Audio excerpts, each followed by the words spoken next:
And you'll be answering this next question first. Oh, I saw you about to put your hand up. So alternate. What are your qualifications for the position of sheriff besides having been a police officer? Thank you for asking that question.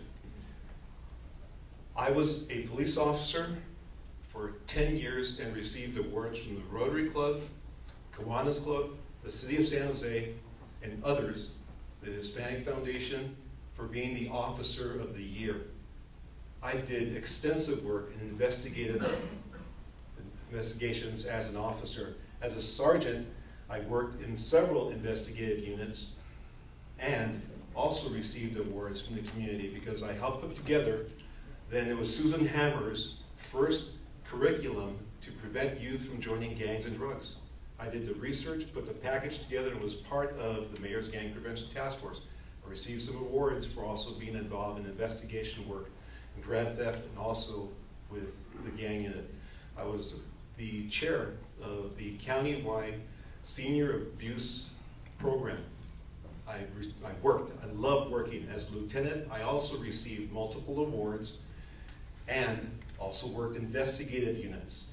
As a captain, I was the chair for the Mayor's Gang Prevention Task Force and put together a strategic action plan. I have continuously worked in the community in a community policing mindset and worked with the county to receive input. The incumbent has not.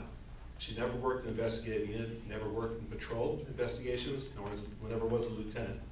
So that's what has made me and makes me the more qualified candidate. Thank you.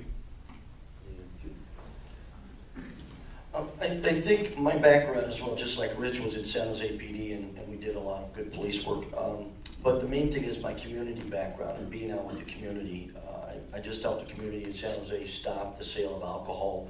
I was the only law enforcement officer involved in that. We went to the Planning Commission to stop that. So it's a matter of getting out and working with people to prevent. We can do all these task force, which I agree on, but on the other hand, if we don't do the prevention, we work with our children, the children to start. If we get them at the end in high school, and I teach elementary, I teach high school as a substitute teacher, completing my master's in education and credential. So I think that gives me more of an edge on people that I can go out and communicate and make changes and talk to the community that most people don't go to, these task force don't go to. You need to go to where parents and community will sit down and listen, and you go out to them as a sheriff, not send a captain or lieutenant. I think the sheriff needs to get involved. Currently the sheriff doesn't get involved in any type of those activities. And then I have a letter from my former city manager spelling out my leadership ability, people ability, and communications. That's what you need to do. What we're doing now is not working.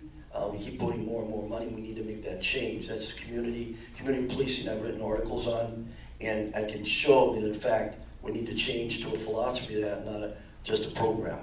And those are the things that need to be done, and that's what you need to bring into this department, as well as other departments. No department's doing community policing.